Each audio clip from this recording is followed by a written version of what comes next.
आज विश्व महिलाओं के सम्मान में महिला दिन मना रहा है। भारत की सशक्त महिलाओं के बारे में सब जानते हैं, लेकिन जिसे नहीं जानते, ऐसी सशक्त महिला जो डॉक्टर होते हुए भी कर रही है बिजनेस और खड़ा करना चाहती अपना अंपायर, हम पीआर मीडिया में आज रूबरू करा रहे हैं डॉक्टर पूनम श्रीवास्तव से। नमस्कार, मैं प्रदीप कुमार और आप देख रहे हैं महिला दिन के उपलक्ष्य में विशेष कार्यक्रम। आज हमारे साथ में जुड़े हुए डॉक्टर पूनम श्रीवास्तव। मैम, स्वागत है आपका हमारे वुमेन्स डे प्रोग्राम के। और हम आपसे कुछ सवालात करेंगे, कुछ जानने की कोशिश करेंगे महिला एम्पावरमेंट के बारे में। उससे पहले तो मैं आपका परिचय दर्शकों को दे दूं कि आप है बीडीएस डॉक्टर पूनम श्रीवास्तव, जो कि एक डेंटल स्पेशलिस्ट है, बट एक सक्सेसफुल बिजनेस पर्सन भी है। मैम, इनका अन्विता फार्म्स के नाम से जो है एक यहाँ पे सेलिब्रेशंस एक फार्म्स भी है। इसके अलावा काफ़ी अपना सपोर्टिव नेचर है मैम का, जो अपने हस्बैंड को उनके बिजनेस में जो है वो सपोर्ट भी करती है, ऐसी हमने आपके बारे में सुना हुआ है जी। तो क्या ये सच है कि आप जो है बिजनेस में भी इन्वॉल्वमेंट आपका है? जी जी बिल्कुल। मैं बाय प्रोफेशन तो डेंटिस्ट हूँ, लेकिन शादी के बाद मैंने कुछ दिन प्रैक्टिस करने के बाद मुझे ये लगा कि शायद मेरे हस्बैंड को भी और मेरे फादर इन लॉ की बहुत इच्छा थी कि मैं फैमिली बिजनेस पे ध्यान दूँ, तो मैं उस तरफ फिर थोड़ा अपना ध्यान करते गई। फिर ये अभी जाके हमने अन्विता फार्म्स को यहाँ पे लॉन्च किया है 3 साल पहले नागपुर में। 8 मार्च को वर्ल्ड वुमेन्स डे के तौर पे इसको सेलिब्रेट किया जाता है, मनाया जाता है। हमारे भारत में भी हम मनाते हैं। हम इस बारे में बात करना चाहे तो हम देखते हैं कि वुमेन्स डे के बारे में जो बातें करते हैं, चाहे गवर्नमेंट हो या प्राइवेटाइजेशन में कोई बात करते हो, जो राइट्स देने की बात आती है, जो अधिकार देने की बात आती है, वो एक्चुअल दिए नहीं जाते। ऐसी बहुत सी मतलब जो है देखा जाता है, हम देखते हैं मीडिया में रहते हुए। इस बारे में आपके क्या विचार है? अगर विमेन राइट्स की बात करें तो इसके पीछे का रीज़न ये है कि अभी जो इंडिया डेवलपमेंट की ओर जा रही है और हमारी जो लिटरेसी रेट है वो काफ़ी कम है। तो जब तक हम अपनी लिटरेसी रेट को आगे नहीं बढ़ाएंगे, जब तक इंडिया लिटरेट नहीं होगा, जब तक इंडिया डेवलप नहीं होगा, तो विमेंस की जो राइट है, जो अभी मेट्रो सिटीज़ में तो अवेलेबल है ही, पर छोटे छोटे विलेजेस में, छोटे छोटे टाउनशिप में अभी वो राइट्स आपको देखने को मिलती नहीं है। ये इसके पीछे का बस एक यही रीज़न है जो मुझे लगता है कि इंडिया अभी भी एक डेवलप्ड होने के बावजूद एक लिटरेसी रेट उसका इतना नहीं आया है अभी तक। तो जाके वो अपने समाज में, अपने सोसाइटी में जो हमारा जो इक्वालिटी बोलते हैं मेन और विमेन का, वो इसलिए अभी थोड़ा बहुत रुका हुआ है। महाराष्ट्र गवर्नमेंट की हम बात करें या गवर्नमेंट ऑफ इंडिया की हम बात करें तो एक पॉपुलर प्रोग्राम वो चला रहे हैं, बेटी पढ़ाओ बेटी बचाओ, बेटी बचाओ बेटी पढ़ाओ। लेकिन धरातल पर ये कहीं अस्तित्व में दिखाई नहीं देता है। कई जगह हम घूमते जाते हैं, विलेजेस में, टाउन में जाते हैं, हम वहाँ देखते हैं कि स्कूल की सुविधाएं नहीं है। आज गवर्नमेंट स्कूल बंद पड़ते जा रहे हैं। बेटियों के बारे में हम कहते हैं बेटी बचाओ का जो नारा गवर्नमेंट का है, वहाँ देखते हैं तो कई बार ऐसा दिखाई देता है कि बेटियों को मतलब गर्भ में ही मार देने की प्रथा जो है आज भी चलती आ रही है। यानी बेटों के मुकाबले में बेटियां कमजोर ही साबित हो रही है। इस पर आपकी क्या राय है? सरकार ने तो ऐसे बहुत सारी योजनाएं बनाई है और अभी आप कहीं भी क्लिनिक्स या हॉस्पिटल में जाएंगे तो अभी आपको ये देखने को मिलेगा कि आपका जो भी लिंग है, ये कि वो बच्चा जो गर्भ में है वो लड़का है या लड़की है, ये आजकल डॉक्टर्स बताते नहीं है। तो ये सरकार की योजनाओं के तहत जो हमें मिल रहा है, जो बेटी बचाओ बेटी पढ़ाओ का अभियान, ये बहुत हद तक बहुत लोगों तक पहुंचा भी है। ऐसा नहीं कह सकते कि नहीं पहुंचा है, बट कुछ पेरेंट्स ऐसे भी हैं गाँव में, छोटे शहर में, जो इन चीज़ों को आगे फ्यूचर एस्पेक्ट में नहीं देखते। उनको यही लगता है कि अगर बेटी है तो बस शादी करो और बेटी का आगे मेरा कर्तव्य खत्म हो गया। अगर माँ बाप ये समझने लग गए कि जैसे बच्चे, चाहे वो लड़का हो या लड़की, दोनों को इक्वली अगर हम पढ़ा के अगर हम आगे बढ़ाते हैं, तो आज लड़कियां लड़के के कंपैरिजन वो ज़्यादा अपने पेरेंट्स पे ध्यान दे रही है, उनकी रिस्पॉन्सिबिलिटी ज़्यादा है अपने पेरेंट्स की तरफ में, जो मैं अभी देख रही हूँ आने वाले जनरेशन्स में। हम बेटी बचाओ बेटी पढ़ाओ के बारे में, सरकार की योजना भी है, पॉपुलर प्रोग्राम है, हम इसके बारे में बात कर रहे थे। आपको एक खूबसूरत जीवन मिला हुआ है, तो हम आपके बारे में जानना चाहेंगे और विशेषकर हम महिला दिन के उपलक्ष्य में आपसे कुछ पूछना चाहेंगे। एक कैसी शुरुआत रही आपकी स्कूल के दिनों से लेके कॉलेज तक के, प्रोफेशनल स्टडीज तक के, और आज एक सक्सेसफुल बिजनेस पर्सन के रूप में? मेरा लाइफ तो बचपन से मेरे सपोर्ट में मेरे पापा रहते थे। उनका शुरू से ये एम्बिशन था तो कि तुम्हें पढ़ना है, आगे कुछ बनना है। मतलब मेरा जो डॉक्टर बनने का जो सपना है, जो मैं आज डेंटिस्ट बनी भी हूँ, ये सिर्फ उनके सपने के कारण था कि मतलब तुम बस पढ़ो और आगे बढ़ो, हम तुम्हारे सपोर्ट में पीछे हैं। पहले शादी के पहले मुझे ऐसा लगता था कि शायद मेरे पापा है तो मुझे कुछ करके आगे बन जाना है, क्या पता फ्यूचर में क्या होगा।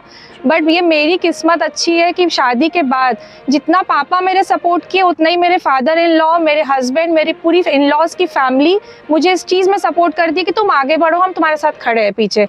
तो मैं आज इस इंटरव्यू के तहत मैं लोगों को यही संदेश देना चाहती हूँ कि जैसे लड़कियाँ शादी के पहले अपने घर में रहती है, अगर उनको उतना ही सपोर्ट, उतना ही अगर लगाव अगर शादी के बाद मिलती है, तो लड़कियाँ और वुमेन आज के तहत महिला आगे बढ़ने से उनको कोई नहीं रोक सकता है। कई बार देखा जाता है कि जो महिलाएं होती है या जो student as a college girl के रूप में जब वो आगे बढ़ती है तो उसके बहुत सारे सपने होते हैं, बहुत जी। सारे ऐसे गोल्स वो अपने सेट कर लेती है कि मैं ऐसा करूंगी, मैं वैसा करूंगी, लेकिन आफ्टर मैरिज, शादी के बाद में जो होता है सब धरा का धरा रह जाता है, वो पॉसिबल नहीं हो पाता उनके लिए। जी। क्या आपके साथ में ऐसा कुछ हुआ है या आपके गोल्स जो है वो आपने अचीव कर लिए हैं? नहीं, मेरे साथ ऐसा नहीं हुआ है। मैं ये कह सकती हूँ कि मेरे गोल्स क्या होता है कि जब लड़की की एक शादी हो जाती है तब तो कुछ भी नहीं है फिर, लेकिन जब एक लड़की माँ बन जाती है तो उनकी रिस्पॉन्सिबिलिटीज़ अपने करियर और अपने बच्चे की तरफ, दोनों की तरफ देना रहता है। कुछ लड़कियाँ आज भी माँ बनने के बाद अपना जो करियर है वो रोक देती है किसी भी रीज़न से।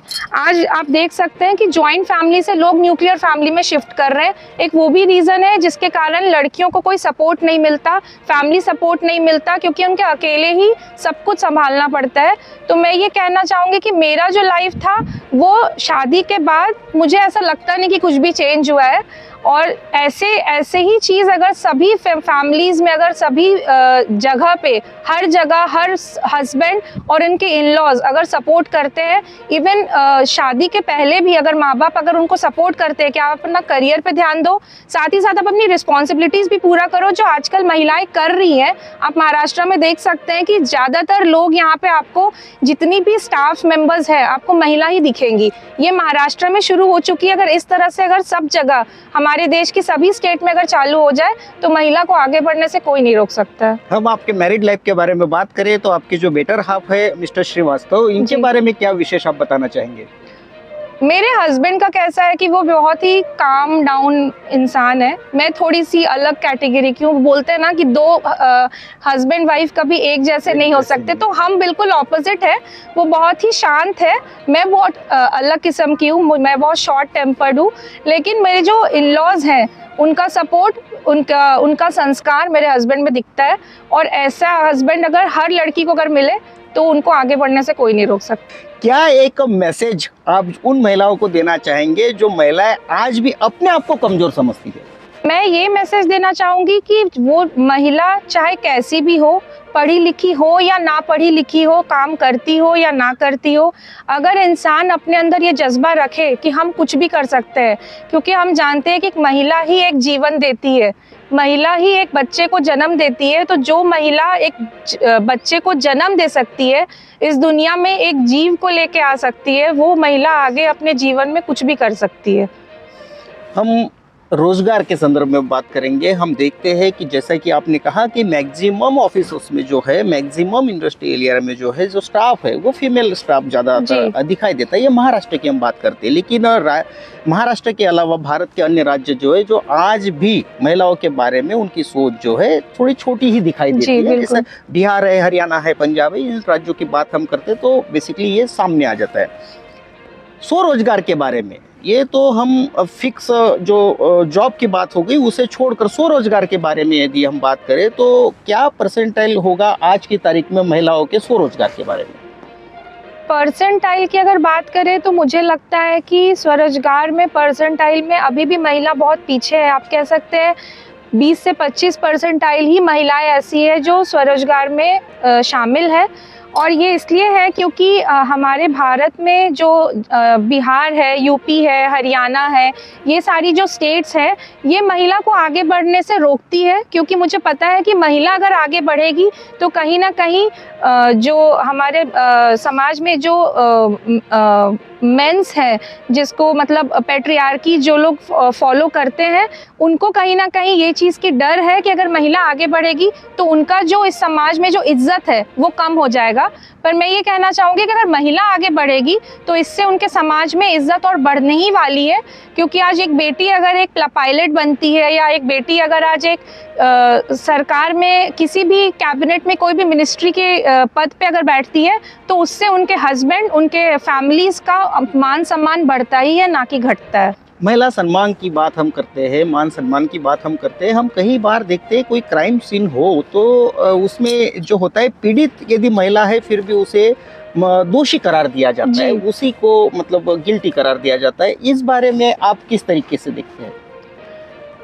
महिला अगर किसी भी क्रुएल्टी का अगर शिकार बनती है तो इसमें हमारे समाज के जो पैट्रियार्किज्म है वो ज़्यादातर अपने आप को बचाने के चक्कर में वो विक्टिम को भी ऐसा बता देती है कि ठीक है, इनकी गलती की वजह से ही इनको ऐसा हुआ है। क्योंकि मैं वही कह रही हूँ कि आज के टाइम पे अभी भी कुछ लोग ऐसे हैं जो ये कहना चाहते हैं कि महिलाएं अपने जीवन की जो भी जीवन में उनके जो भी प्रॉब्लम्स हो रहे हैं, चाहे वो मॉलेस्टेशन हो, चाहे रेप केस जो इतनी बढ़ गई है अभी बहुत ज़्यादा, वो लोगों में, समाज में ये कहना चाहते हैं कि महिला क्योंकि आगे बढ़ रही है तो महिला की गलती ही है जिसके वजह से उनके साथ ये ऐसा हो रहा है।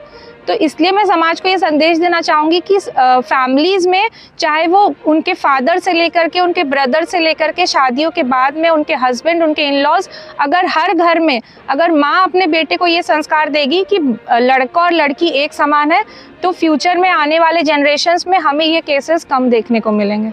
भारत में नारी शक्ति की हम बात करें तो गिने चुने नाम है जो हर सेक्टर में आगे दिखाई देते हैं, चाहे बैंकर हो, चाहे इंडस्ट्रियलिस्ट हो। अभी सेबी की प्रमुख भी एक महिला थी, अब रिटायरमेंट उनका हो चुका है। ऐसे में हम बात करेंगे पॉलिटिकल। आज राजनीति के क्षेत्र में जो है 33% का आरक्षण महिलाओं को देने की बात चल रही, लेकिन आज भी वो पूरी तरीके से दिया नहीं जा रहा है। जिन महिलाओं को एक राजनीति में चांस मिलता है उनके पीछे भी उनके हस्बैंड ही होते हैं, मतलब वो एक चेहरा ही होता है, ऐसा देखा जाता है, कई फैसलों में देखा जाता है उनके वाले। तो ये कंट्रोवर्शियल ना हो, फिर भी मैं आपको पूछना चाहूँगा राजनीति के बारे में, जो महिलाओं को रिजर्वेशन मिलना चाहिए, 50% की बात हर कोई करता है, लेकिन देने की जब बात आती है तो दिया नहीं जा रहा है। इस विषय में आपकी राय क्या है? अगर रिजर्वेशन की बात करें हमारे राजनीति में तो बिल्कुल, जैसे हम बात करें स्वरोजगार की, तो यहाँ भी 50% ही होना चाहिए, ताकि तब जाके हम फ्यूचर में लोगों को ये मैसेज दे सकते हैं। इक्वालिटी जो सरकार आज बोल रही है कि मेन और विमेन आज इक्वल हैं, तो वो राजनीति में भी बिल्कुल होना चाहिए, क्योंकि हमें पता है कि टैलेंट विमेन में भी उतनी ही है। मुझे लगता है मेन से ज़्यादा विमेन में उतनी टैलेंट है कि वो देश को और आगे बढ़ाएगी। मेरी आइडियल रही है सुषमा स्वराज जी। सुषमा स्वराज जी आप फॉरेन कंट्रीज़ में कहीं भी जाती थी, उनकी स्पीच आप देखे होंगे, वो अपने कल्चर को कभी छोड़ती नहीं थी। वो अपने कल्चर को आगे ले जाकर अपने देश का नाम रोशन करी, और मुझे लगता है कि अगर महिलाएं इस तरह से अगर आगे बढ़ेगी तो अपने देश का भी नाम रोशन होगा और इक्वालिटी अपने इस देश में ज़रूर आएगी। डॉक्टर पूनम मैम, हम आपसे जानना चाहेंगे, आप आज की तारीख में एज ऑन डेट आप जो है एक अन्विता फार्म्स आपका जो है बिजनेस है और आप इसके संचालिका है, अच्छे से आप इसको संचालित भी कर रहे हैं। लेकिन अन्विता फार्म्स के बारे में हम जानना चाहेंगे, उसके साथ साथ हम ये जानना चाहेंगे कि फ्यूचर बिजनेस गोल्स आपके क्या है? अभी एज ऑफ नाउ तो हमारा अन्विता फार्म्स है, जो हमारे वेडिंग्स, इवेंट्स, बर्थडे पार्टीज़ और जितने भी तरह के कॉर्पोरेट इवेंट्स होता है उसके लिए ये अवेलेबल है यहाँ पे। फ्यूचर में अन्विता फार्म्स में हम आने वाले टाइम पे यहाँ destination wedding with 100 rooms, banquets, swimming pool, ये सब कुछ लाने वाले हैं। वो आने वाले समय में बिल्कुल रेडी हो जाएगा, सो दैट यहाँ नागपुर से लोग कहीं और ना जाए बल्कि नागपुर में रहकर ही नागपुर में डेस्टिनेशन वेडिंग का लुत्फ़ उठाए। और आने वाले समय में हम एजुकेशन सेक्टर में भी जाने का सोच रहे हैं, क्योंकि हमें पता है कि नागपुर के आसपास के जगहों में उतनी स्कूलिंग फैसिलिटी उतनी अच्छी है नहीं, और बोर्डिंग की अगर बात करें तो नागपुर में बोर्डिंग स्कूल भी उतनी टॉप ग्रेड की नहीं है जितनी होनी चाहिए। तो हम एक होमली एनवायरनमेंट क्रिएट करेंगे फ्यूचर में, जो एजुकेशन बेसिस पे, मतलब बोर्डिंग भी रहेगा और डे बोर्डिंग भी रहेगा उसमें। और ये हम वहाँ पे नागपुर में ही, आसपास में ही हमने लैंड भी देख रखा है। तो फ्यूचर में आने वाले समय में हम अच्छे बोर्डिंग स्कूल जिसमें आपका सब कुछ रहेगा, इवन स्पोर्ट्स एमिनिटीज़ भी रहेगी, और एक होमली फूड जो बोलते हैं, जो जनरली बच्चों को नहीं मिलती है, फ्यूचर में वो हम प्लान कर रहे हैं करने का। महिला दिन के उपलक्ष्य में 8 मार्च में जो वर्ल्ड वुमेन्स डे है उसके बारे में आपने हमें विस्तार से बताया, अपने बारे में बताया, पूरा परिचय के साथ में बिजनेस से लेके स्कूलिंग तक के बताया, आपने फ्यूचर प्लान्स के बारे में आपने बताया। महिलाओं के लिए क्या विशेष संदेश आपका है? महिलाओं के लिए मेरा एक ही संदेश है कि महिलाओं को एक दुर्गा है, वो काली भी बन सकती, वो दुर्गा भी बन सकती, उनके 4 हाथ हैं, उनके 8 हाथ भी हो सकते हैं। तो आप घर के कामों के साथ साथ अपने बच्चे को भी बड़े कर सकते हैं और अपने करियर में भी आगे बढ़ सकते हैं।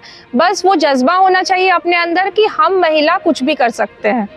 तो आप हमारे साथ जुड़े थे डॉक्टर पूनम श्रीवास्तव जी। आपने सुना और महिला सशक्तिकरण के बारे में इनके विचार, एक सेल्फ एम्प्लॉयमेंट के बारे में, महिलाओं के बारे में इनके विचार थे, राजनीति के बारे में इनके स्पष्ट रूप से विचार थे। डॉक्टर पूनम मैम को हमारी तरफ से शुभकामनाएं फ्यूचर के लिए और अच्छी प्लानिंग आपकी रहे। अच्छा एक नाम आपके साथ में जुड़ा हुआ है, इस नाम के साथ आप बहुत आगे बढ़े, हमारी बहुत बहुत शुभकामनाएं आपको। Thank you.